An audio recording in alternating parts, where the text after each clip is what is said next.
ازيكم عاملين ايه؟ يا رب دايما تبقوا بخير، وحشتوني جدا. النهارده هتكلم معاكم على اغنيه ودويتو ومحمد منير ومريم فارس، اغنيه الساحل الشمالي لسه نازله كده جديده، وقلت اطلع اتكلم عليها معاكم. يلا بينا.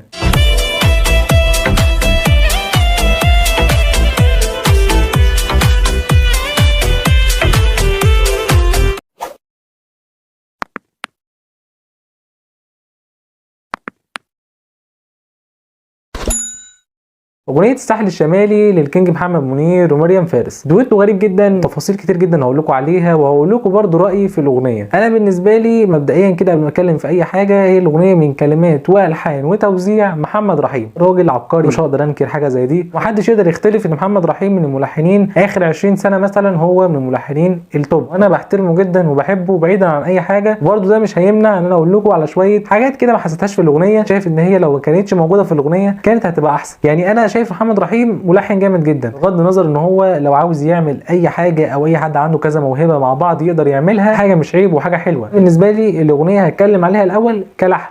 لحن كان من الالحان الجميله جدا، ولحن كان سهل ان انت تحفظه. انا لما سمعت الاغنيه اول مره قلت ايه ده، لا انا هقعد اسمع الاغنيه تاني. بعد كده قمت سمعتها تالت، سمعتها كذا مره، كانت عجباني جدا كلحن. بالنسبه لي التوزيع مقسوم، يعني توزيع يرقص، فالتوزيع اللي يرقص ماشي، طب احنا هنبلع دي كلمات، كانت شايف ان هي كانت ممكن تطلع احسن من كده، بغض النظر ان هي مختلفه. وحد هيطلع يقول لي في الكومنتات، او حد هيطلع لي فجاه يقول لي ايه الاغنيه دي يا عم كانت كلماتها مختلفه، الاغنيه كلماتها ما فيش منها اتنين. ماشي انا معاك في ده، شايف برضو ان الكلمات ما كانتش احسن حاجه بالنسبه لي. كنت عايز احس ان دويتو ما بين محمد منير ومريم فارس، كنت عايز حاجه اقوى من كده. بالنسبه لي في برضو غلطه تانية، بقول لكم وجهه نظري في الموضوع، وبقول لكم اللي انا شايفه. مريم فارس كانت اتشالت منها وكانت دخلت مطربه تاني، او محمد منير حتى كان غناها كلها لوحده، كانت برضو كانت هتبقى اضافه لمحمد منير اكتر، وكمان الاغنيه كانت هتنجح جدا. على فكره انا مش شايف ان في فرق، يعني لو مريم فارس كانت اتشالت من الاغنيه خالص، انا شايف ان الموضوع كله كان هيبقى الطف واحسن بكتير. حاسس ان مريم فارس مش لاقيه على الاغنيه، في مشكله في التسجيل، في مشكله مش عارف، في مشكله في حاجه، بس شايف ان الاغنيه دي لو كان في مطربه تانية، او مثلا ان ممكن مش هنقول مطربه، هنستبعد الفكره دي، لو محمد منير غناها كلها لوحده كانت هتطلع احسن بكتير. من اكتر الحاجات اللي انا كنت متضايق منها في الاغنيه، اللحن كان من اقوى الحاجات اللي انا سمعتها. بعد كده توزيع، يعني توزيع محمد رحيم ابدع فيه برضو، شايف ان هو عامل التوزيع طريقه كانت حلوه، فكره صايعه جدا ان انا اعمل الاغنيه تبقى مقسوم، عشان المقسوم دلوقتي هو اللي شغال، وعلى الكلمات المعموله وعلى اللحن الجميل اللي انا عامله ده الريتم كله يبقى مقسوم. حاجه حلوه، بس احنا زهقنا من المقسوم يا جماعه. انا عايز اشوف اشكال جديده. انا في اغاني نزلت الفتره الاخيره حاسس ان هي شبه بعضها، وفي اغاني بصراحه انا ما انكرش ان هي فعلا مختلفه، لكن في اغاني انا بحس ان هي شبه بعضها شويه. الريتم كان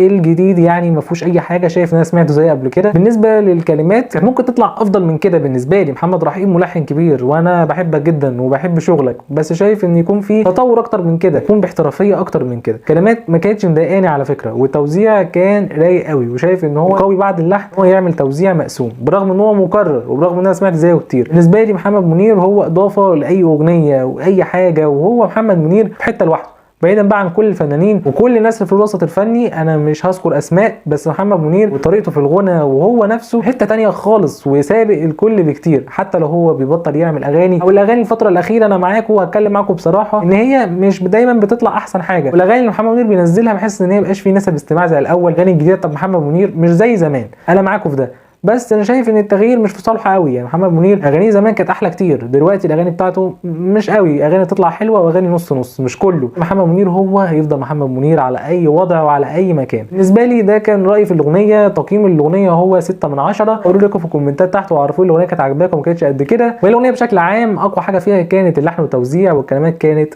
كويسه نوعا ما. ده اللي كان عندي النهارده. لو انت لسه جديد وتشوفني اشترك وفعل زر الجرس، واعملوا لايك عشان كمان في محتوى اللي قدامه اكتر واكتر، وشارك في كل مكان لكل اصحابكم. ما تنسوش. اشوفكم ان شاء الله على خير في فيديو جديد.